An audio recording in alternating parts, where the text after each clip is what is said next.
the book of Genesis, but it's made easy to understand. I want to put a disclaimer. I do not mean any harm in the video. This is satire and poorly educational. It should be taken as a joke, and I mean no disrespect to anyone. Thank you. The book of Genesis is part of the Old Testament, or the First Testament, depending on who you were to ask. There is no difference between the names, besides a couple of Jewish and Christian boomers getting mad. The religious boomers think the name Old Testament means out of date and irrelevant. But for the sake of my comment section not to look like your uncle's Facebook post, I'm going to refer to it as the First Testament. I'm breaking up the books into 5 stories. To keep the video short and sweet, I'll only be hitting the main topics. There's always more to add, but that could come in another video. Let's begin. A Star is Born. Not the movie with Bradley Cooper and Lady Gaga, although it is more interesting. I'm talking about the star that develops inside a dense cloud of dust and gas. There's some shit about gravity and a single point that expands infinity. I don't know, I'm not a scientist, just a stoner.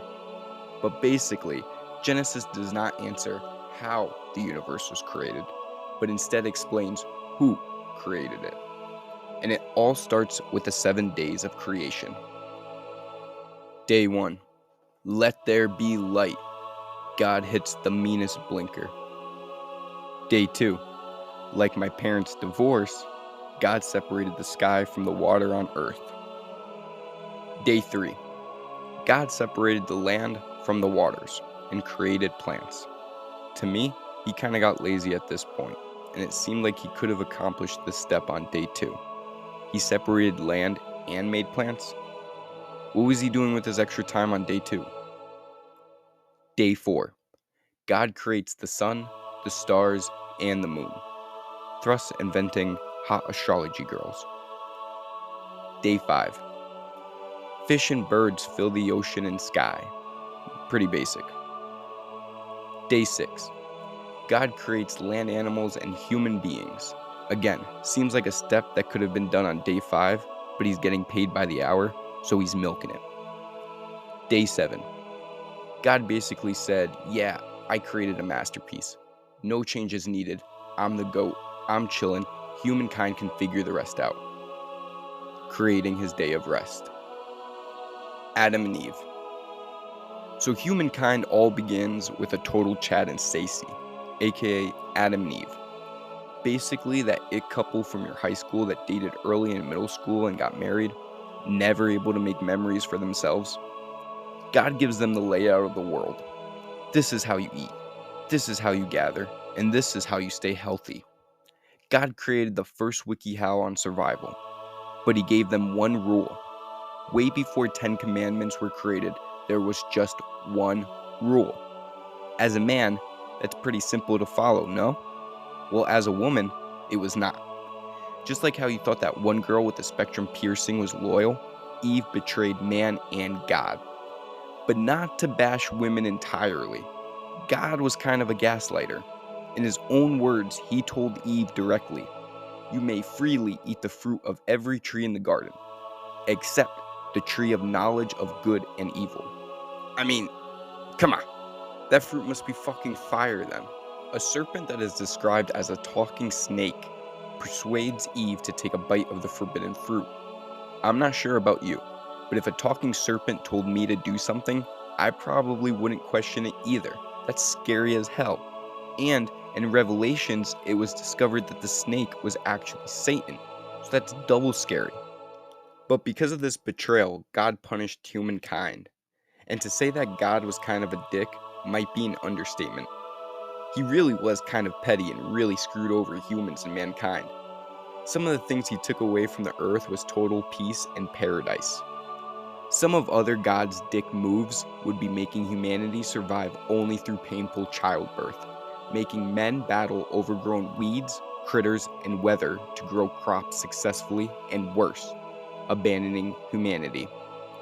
Now God, disappointed with his creation of man and women, didn't want to completely abandon them. He gave them clothes and told them to peace out of the garden, but promised to look after their sons and daughters.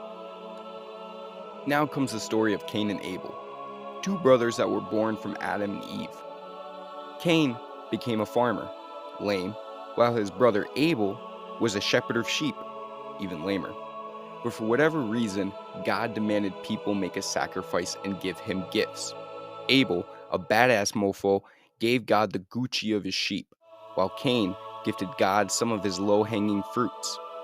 This did not impress God, and refused to take the insult from Cain. While Abel was praised for his gifts, Cain grew jealous of his brother. Now God reached out to Cain. He told him to quit being such a pussy and throw some real food on that plate.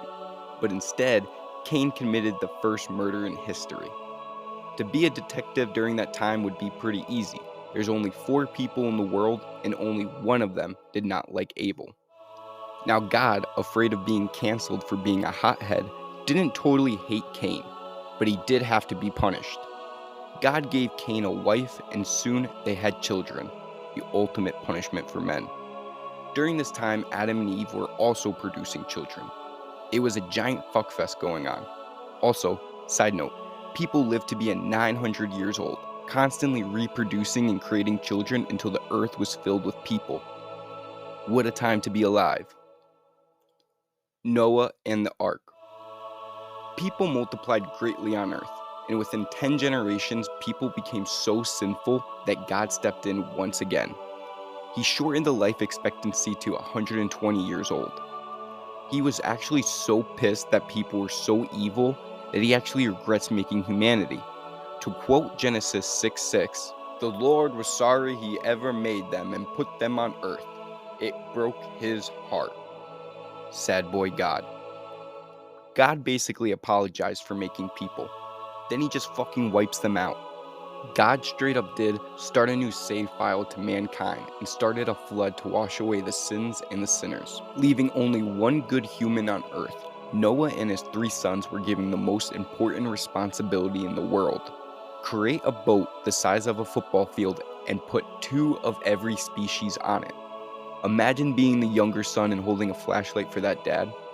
It took Noah several decades to build the damn boat. God made it rain for 40 days and 40 nights to literally destroy everything on earth. While poor Noah and his family are stuck on a boat with all these animals, feeding them, picking up their shit, and just floating for 150 days. Talk about finding a better job on Indeed. The family finally landed on a mountain, and their days of floating in heavy rainstorms are over. God promised the family that he will never flood the world again. What a fucking relief to Noah. God gifted the family a rainbow and told them that it is God remembering that he will never again wipe out mankind with a flood. Shitty gift, can I exchange it? The Tower of Babel. In my opinion, the story is pretty boring, but it is an interesting way to understand the difference in this world. The story demonstrates why people around the world speak a different language. Basically, Noah's family repopulated the earth until there was generations of family that lived in unity. All the people spoke, wrote, and thought the same. God believed that his people were becoming too smart for their own good, and that is exactly what happened. With Nimrod as a tyrant ruler, using a language all are familiar with, a tower was starting to erect. But not just an ordinary tower, a tower that would reach heaven itself and bring glory to the men building it. God, being incredibly vain, thought men would become so powerful that they would not need the assistance of himself anymore. He was nervous that men would harness too much power. That power belonged to God. So to save his image, God confused the language of the men, making communicating with each other sound like a bunch of babble. The men then decided to separate from each other and to fill the earth. Again, kind of a short and boring story, but it's an important one, I guess. Conclusion. Love him or hate him, he is still the Christian God. Trust me, he becomes nicer as the series goes on, but you can't blame God for being young and cocky. God from the First Testament kind of reminds me of a Chael Sonnen or a Mike Tyson figure. Knows he's the best, will prove he is the best, and most importantly, fuck around and find out. Hopefully everyone watching this video will now have a more basic understanding of the book of Genesis. Again, I do not mean any harm in this video. This is kind of satire and poorly educational. It should be taken as a joke, and I mean no disrespect to anyone. Thank you.